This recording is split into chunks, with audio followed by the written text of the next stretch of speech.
Arsenal did a madness. Hey, they look like they was out there enjoying themselves, having fun, expressing themselves. This is what you want to see from Arsenal, especially if they're going to win the league this season. I think they've won it already, to be totally honest. I think it's in the bag. 7 points clear at the top now.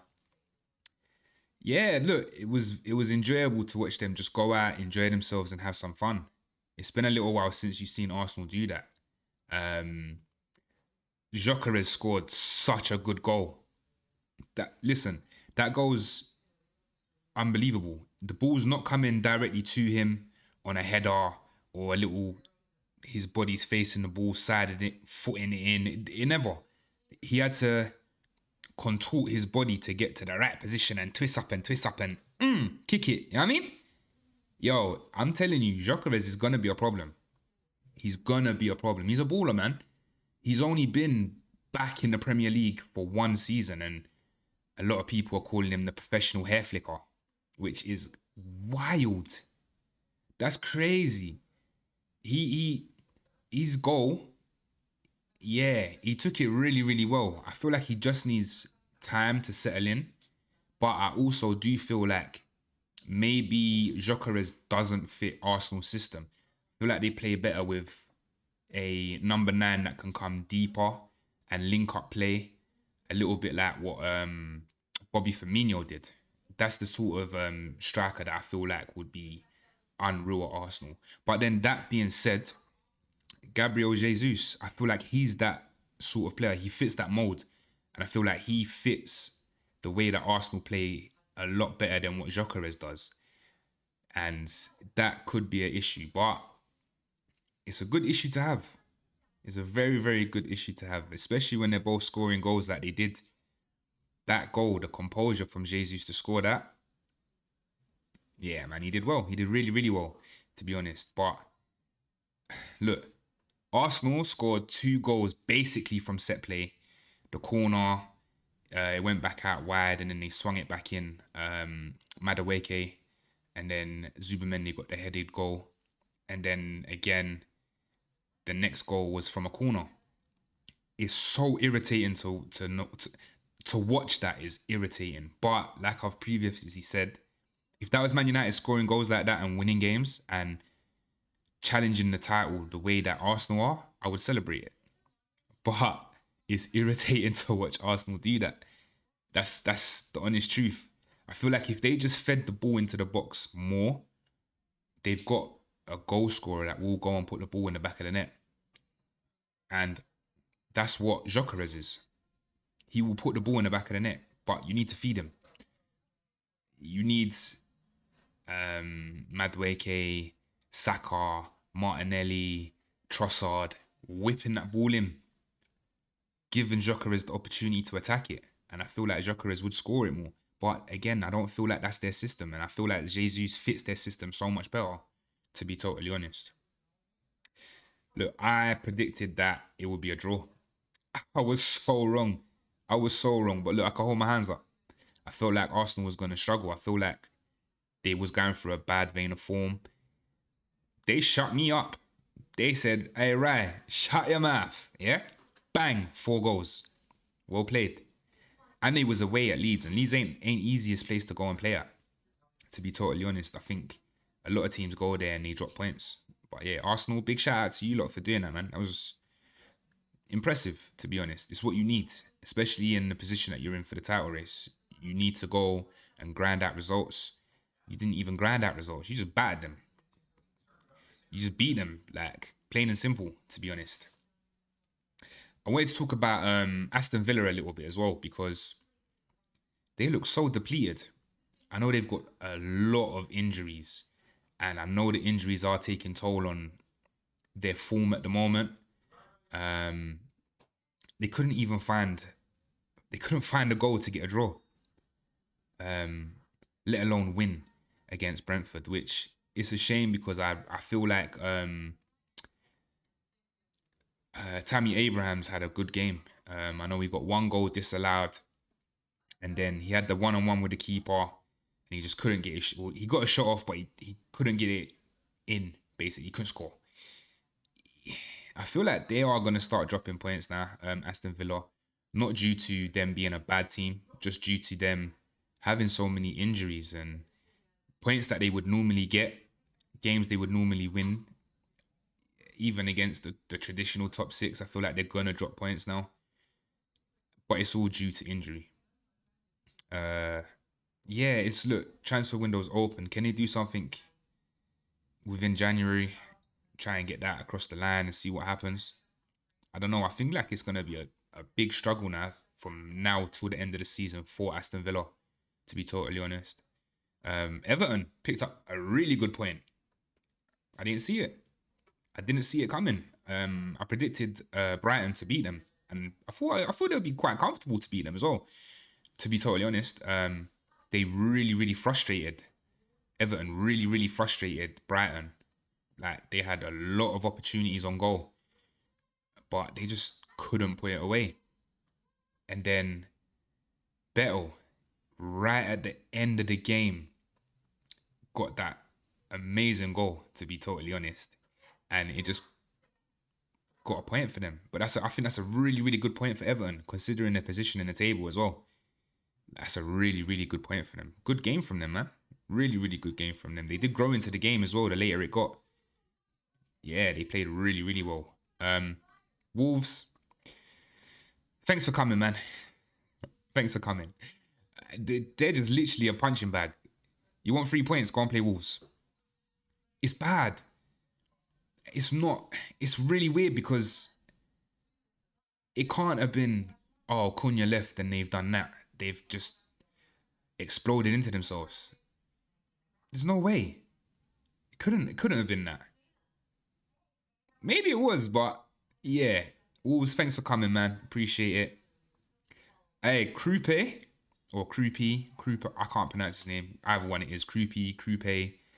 He looks like he said, Semenyo, you going? Alright, bro, no worries, I got this. Leave it with me. I got this. He's holding them down. He is just cooking. He's cooking.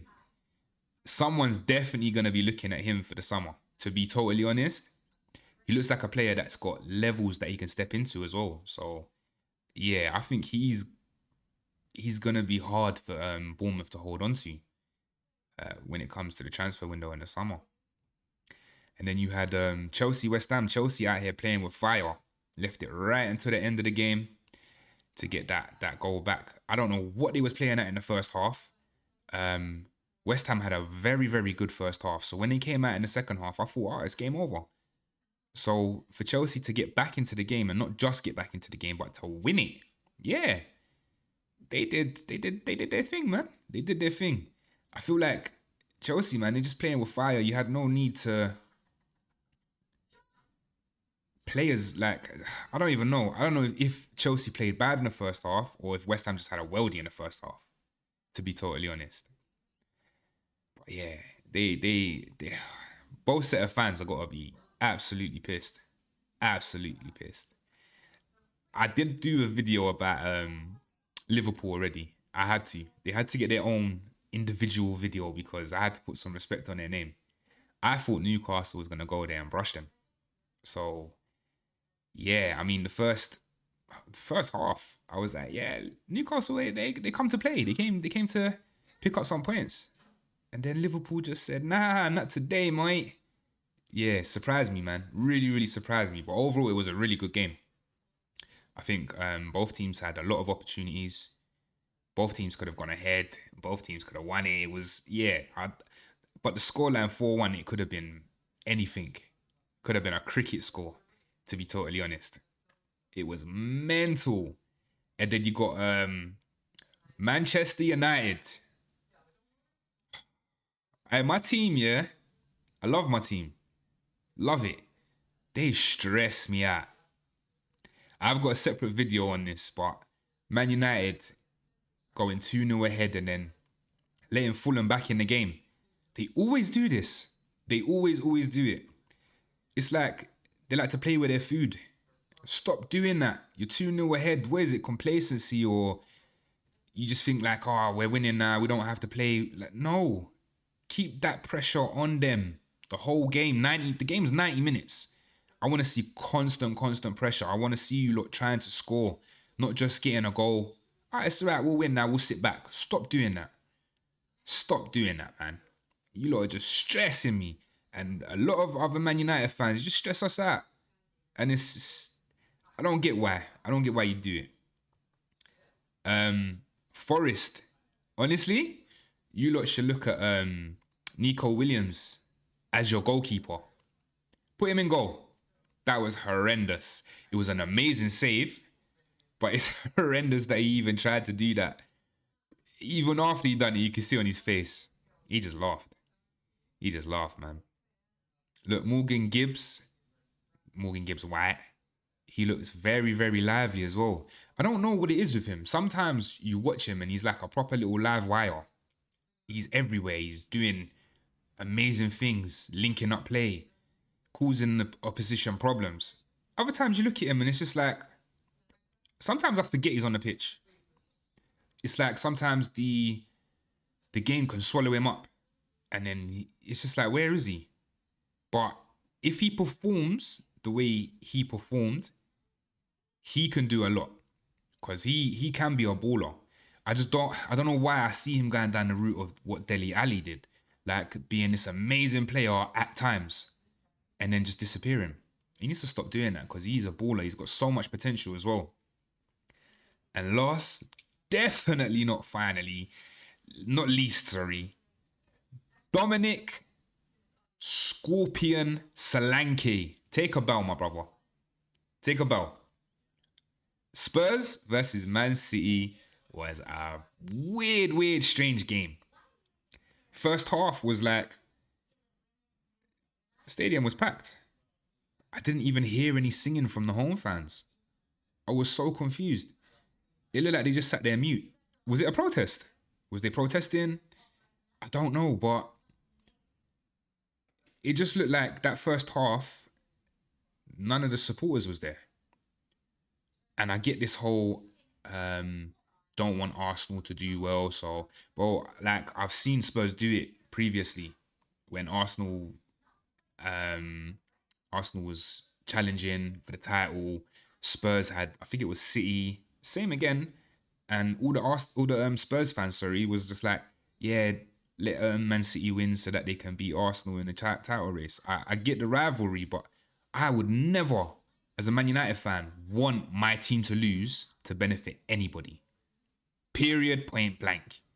So I just don't understand it. That first half, shame on you, yeah, Spurs fans. Sing your songs. Support your team. You might not be happy.